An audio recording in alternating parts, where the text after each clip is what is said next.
Enggak ada.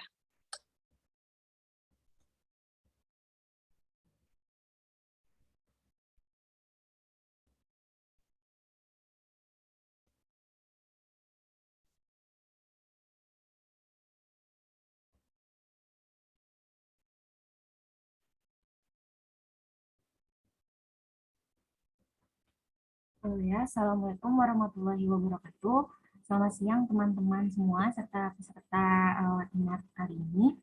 Jadi terima kasih atas kesempatannya. Jadi pada kesempatan siang hari ini, saya akan mempresentasikan mengenai fraud atau yang biasa kita kenal sebagai kecurangan. Nah, sebelumnya perkenalkan nama saya Zaruni Vidya dari Wirawan. Dulu saya menempuh pendidikan di Universitas Gadjah Mada, sekolah vokasi untuk jurusan akuntansi pada tahun 2017 sampai dengan tahun 2020. Lalu kemudian saya melanjutkan studi saya di S1 Akuntansi UNS pada tahun 2020. Nah, untuk materi pertama yang akan dibahas kali ini adalah terkait dengan definisi fraud. Sebenarnya apa sih yang dimaksud dengan fraud atau yang biasa sering kita sebut kecurangan ini? Jadi kalau menurut SA atau Standar Audit nomor 240 yang diterbitkan oleh IAPI atau Ikatan Akuntan Publik Indonesia, kecurangan adalah suatu tindakan yang disengaja oleh suatu individu atau lebih dalam manajemen, pihak yang bertanggung jawab atas tata kelola, karyawan, atau pihak ketiga yang melibatkan penggunaan tipu muslihat untuk memperoleh keuntungan secara tidak adil atau melanggar hukum. Nah, kemudian yang selanjutnya adalah fraud tree atau pohon kecurangan. Nah, kecurangan sendiri ini digambarkan oleh ACFP dalam pohon kecurangan. Nah, gambar ini saya ambil dari Report to the Nation yang dikeluarkan oleh ACFP. Jadi, berdasarkan gambar tersebut bisa dilihat kalau kecurangan ini terbagi menjadi tiga. Ada corruption atau korupsi, ada asset misappropriation atau penyalahgunaan aset, dan yang ketiga ada financial statement fraud. Nah, untuk poin pertama yang akan dibahas adalah tentang corruption atau korupsi. Jika dilihat dari pohon kecurangan ini, korupsi sendiri itu terbagi menjadi 4. Nah, yang pertama ada conflict of interest. Konflik of interest ini biasa juga kita kenal sebagai benturan kepentingan. Nah, benturan kepentingan ini sering dijumpai diantaranya di bisnis plat merah atau bisnis pejabat dan juga bisnis keluarga, serta juga kroni mereka yang menjadi pemasok di lembaga-lembaga pemerintah dan dunia bisnis. Benturan kepentingan ini bisa terjadi dalam skema permainan pembelian atau yang biasa disebut dengan purchasing, maupun dalam skema penjualan atau sales game. Nah, indikasi terjadinya benturan kepentingan ini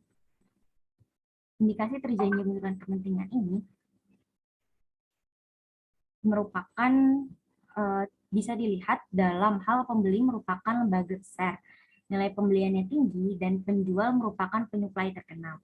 Jadi, jual beli dapat dilakukan secara langsung dan bukan melalui penjual perantara. Selanjutnya, bentuk korupsi kedua ada bribery atau yang biasa kita sebut sebagai penyuapan. Nah, penyuapan itu merupakan bagian yang udah cukup akrab sih kita temuin dalam dunia bisnis ini. Yang terbagi menjadi dua. Yang pertama ada kickback dan juga ada bribery.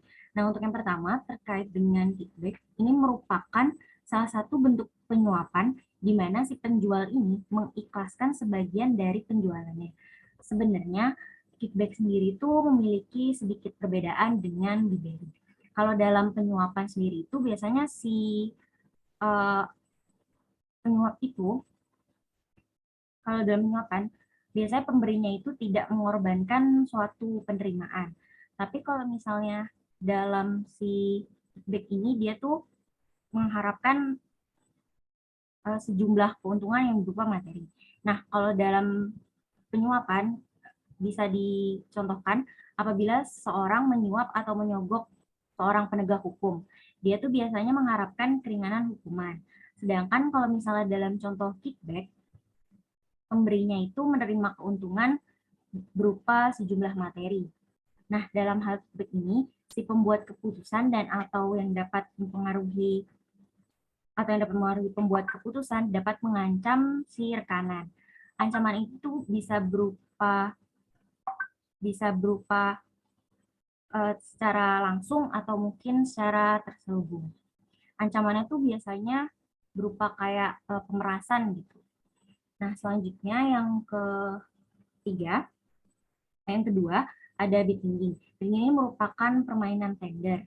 Nah, ini adalah skema penipuan dalam lelang pengadaan yang mengakibatkan penawaran tidak kompetitif dan dapat dilakukan oleh pejabat yang korup atau perusahaan dalam tindakan kolusi atau antara pejabat dan perusahaan. Ini dapat berupa bentuk penetapan harga dan alokasi pasar yang sering dipraktikkan di mana kontrak ditentukan oleh permintaan penawaran. Tujuan umum dari permainan tender sendiri ini adalah untuk memungkinkan pihak pemenang untuk mendapatkan kontrak dengan harga yang tidak kompetitif, yaitu dengan harga yang lebih tinggi jika mereka adalah penjual atau juga harga yang lebih rendah kalau mereka itu pembeli. Nah, pihak lain diberi kompensasi dengan berbagai cara, misalnya dengan pembayaran tunai atau ditunjuk sebagai pemenang pada kontrak lain, atau dengan pengaturan di mana beberapa bagian dari kontrak penawar yang itu akan didistribusikan kepada mereka. Nah, dengan cara ini si pelakunya itu menggunakan mencari keuntungan. Nah, kemudian keuntungan tersebut akan dibagi di antara si pelaku-pelaku kecurangan.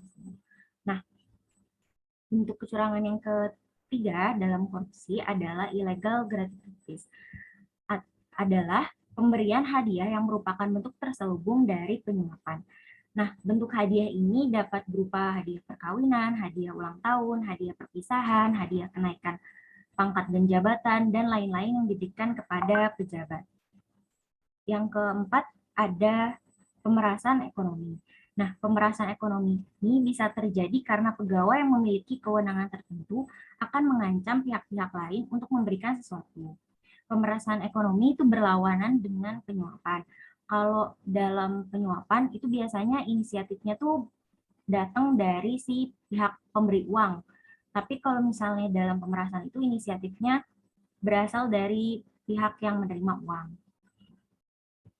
Nah, bentuk kecurangan yang digambarkan di pohon kecurangan tadi, yang kedua, ada aset misappropriation atau penyalahgunaan aset. Nah, ini adalah pengambilan aset secara ilegal atau yang biasa disebut dengan mencuri. Nah, tindak kecurangan yang paling mudah untuk dideteksi ini adalah penyalahgunaan aset. Hal tersebut karena sifat aset yang tangible dan countable. Aset kan berwujud sama bisa kita hitung gitu. Jadi lebih mudah untuk dideteksi kalau misalnya terjadi kecurangan.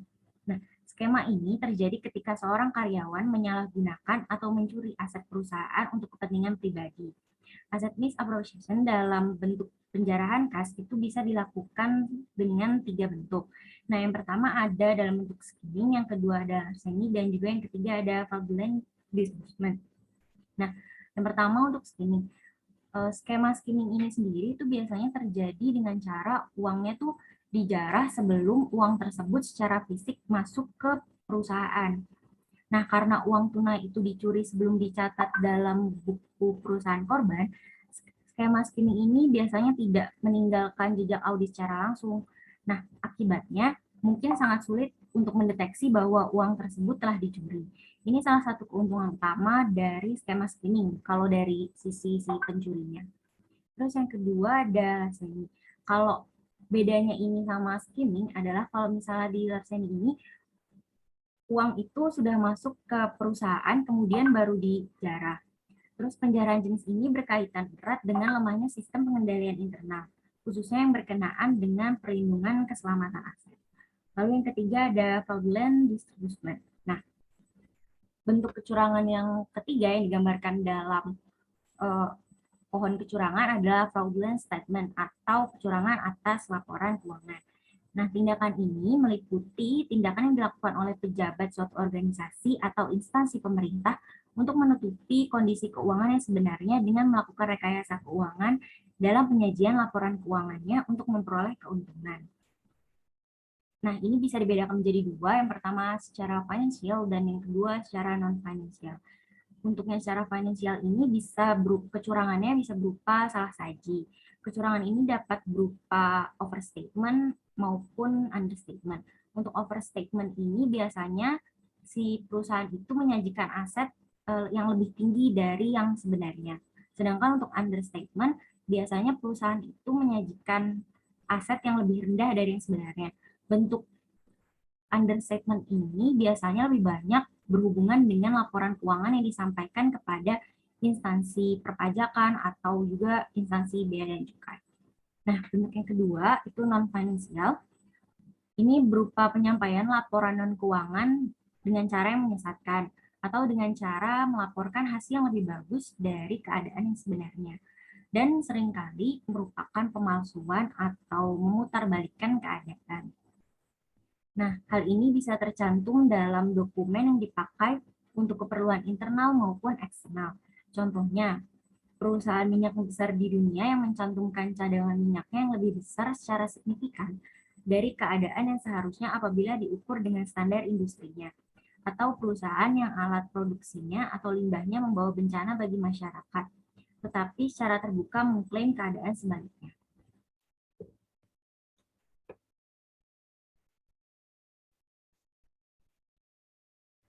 Nah, yang selanjutnya ada fraud triangle. Jadi, teori fraud triangle ini adalah teori yang menjelaskan tentang penyebab terjadinya kecurangan. Nah, menurut PC, penyebab terjadinya kecurangan sendiri itu digambarkan melalui fraud triangle, di mana sudut pertama dari segitiga itu diberi judul pressure atau tekanan, dan sudut keduanya diberi judul perceived opportunity, serta sudut ketiganya diberi judul rationalization. Nah, kecurangan yang dilakukan oleh pelakunya itu bermula dari adanya suatu tekanan. Misalnya, seorang pelaku itu memiliki kebutuhan keuangan yang mendesak sehingga terpaksa untuk melakukan pencurian. Perilaku kecurangan juga terjadi karena adanya peluang yang dimiliki oleh pelaku.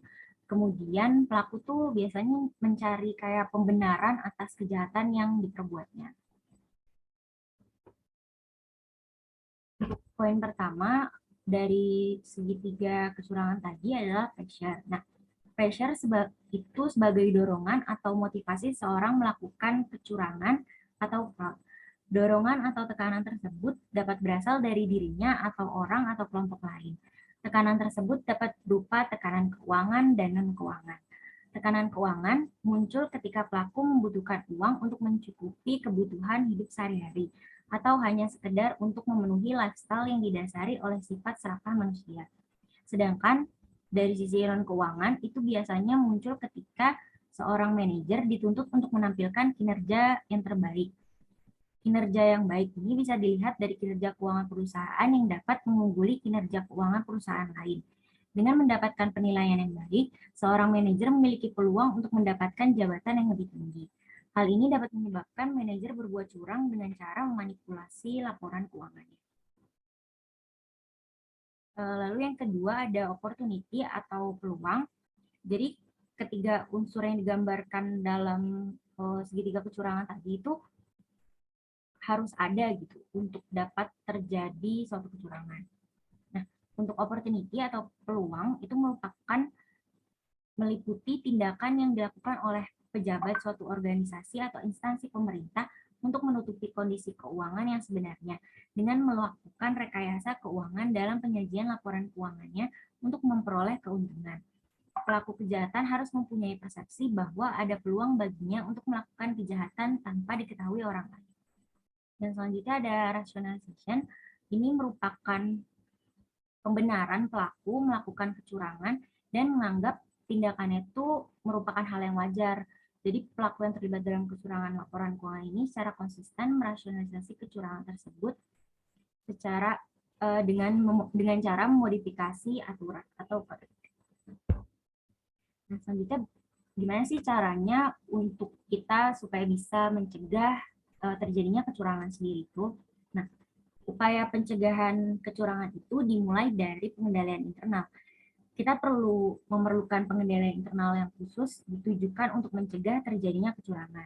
Di samping pengendalian internal, ada dua hal lain yang penting juga dalam pencegahan kecurangan, yaitu menanamkan kesadaran tentang adanya kecurangan dan juga upaya menilai risiko terjadinya kecurangan.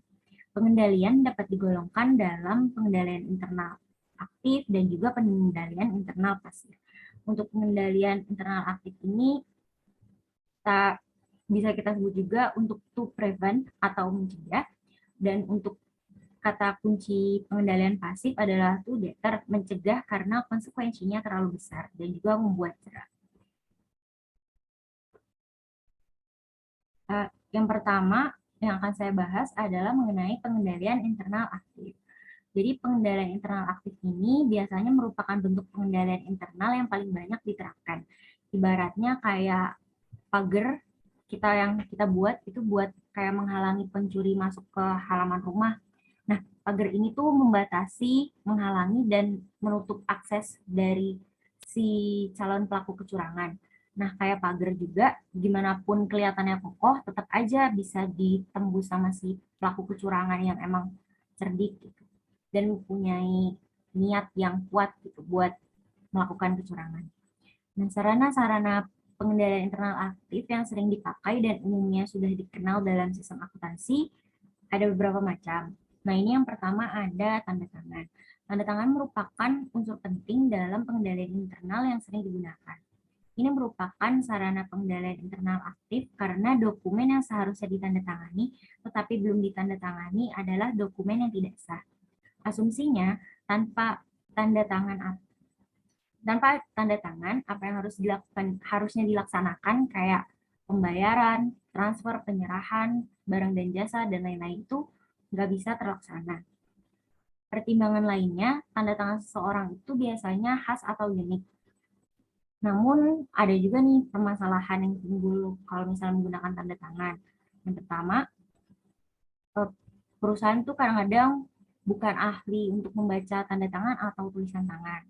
Terus juga yang kedua, perusahaan tuh nggak punya kesempatan yang cukup untuk mempelajari tanda tangan yang ada pada dokumen yang bersangkutan.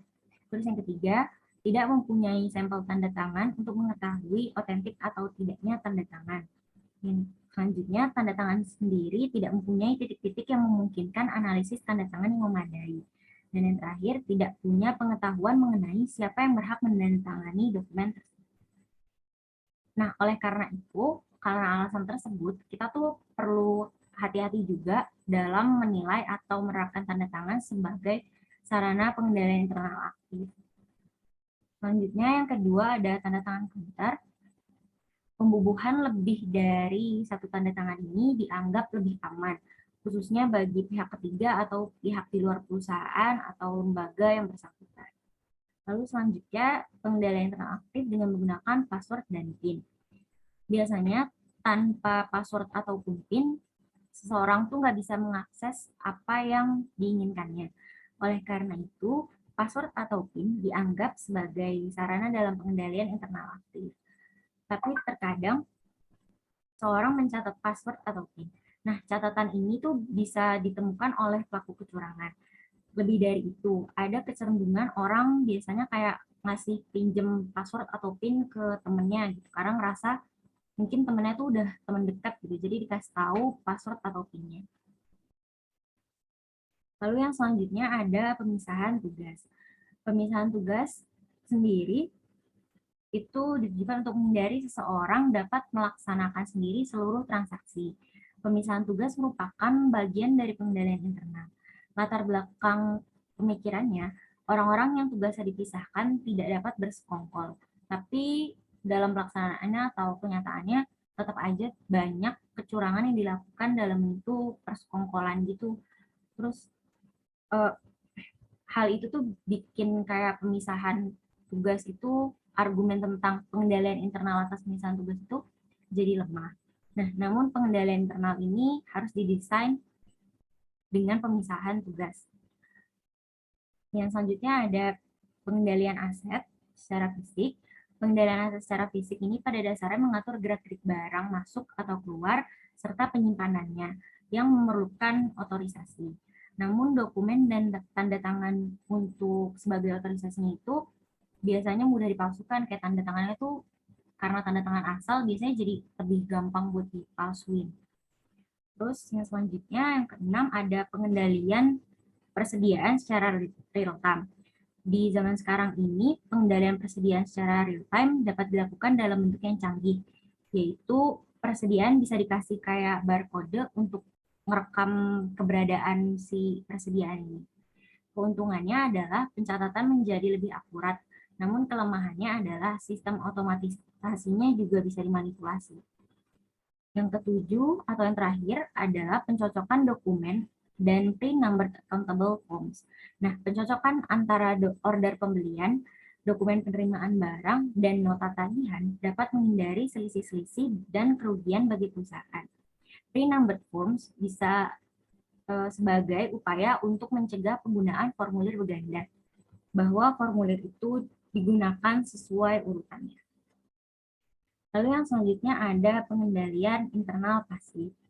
Nah, dalam pengendalian internal pasif ini, hal yang dilakukan dengan cara membuat, maksud saya dalam pengendalian internal aktif, hal yang dilakukan dengan membuat barikade bermacam-macam lapisan pengaman sebelum pelaku kecurangan bisa menembus pertahanan. Namun dalam pengendalian internal pasif ini, itu dilakukan dari permukaan atau dari yang nampak. Tidak ada pengamanan, namun ada peredam yang membuat si pelanggar atau pelaku kecurangan itu akan jerat. Perbedaan antara pengendalian internal aktif dan pengendalian internal pasif yang pertama adalah dalam hal biaya. Pengendalian internal aktif jauh lebih mahal dari pengendalian internal pasif. Yang kedua, pengendalian internal aktif itu kasat mata atau juga dapat diduga atau dapat diperkirakan. Sedangkan pengendalian internal pasif itu tidak kasat mata dan tidak dapat diprediksi. Nah, di sini ada 5 bentuk dari pengendalian internal pasif. Yang pertama ada customized control atau pengendalian yang khas untuk masalah yang dihadapi. Pengendalian ini digunakan ketika pengendalian internal aktif tidak memberikan pemecahan solusi.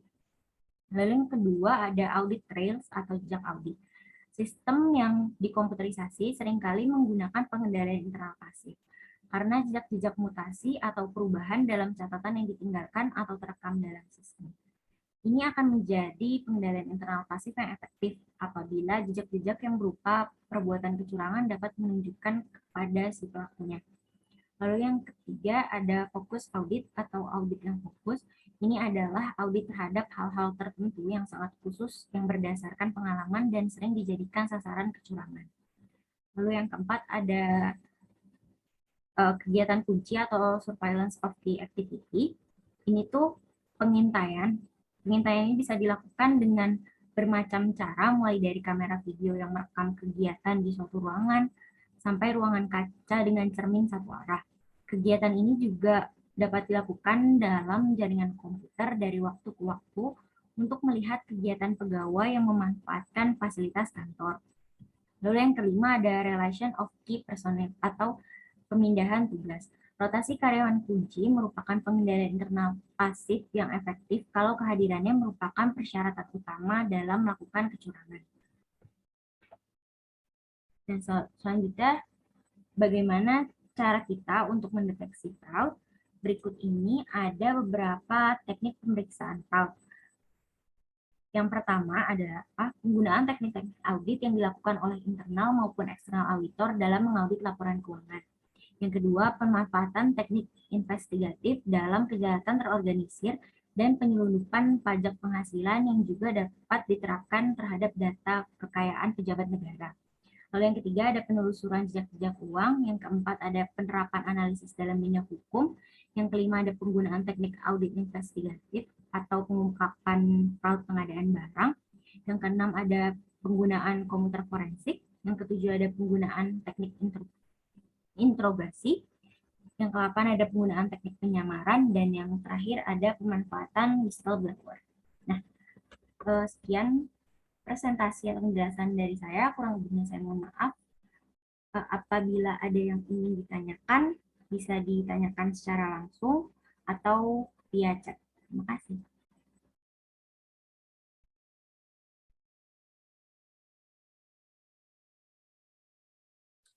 Permisi, Mbak Zahruni ya, saya mau izin bertanya. Kira-kira bagaimana sih cara untuk melakukan analisis laporan keuangan untuk mengetahui gejala fraud yang timbul?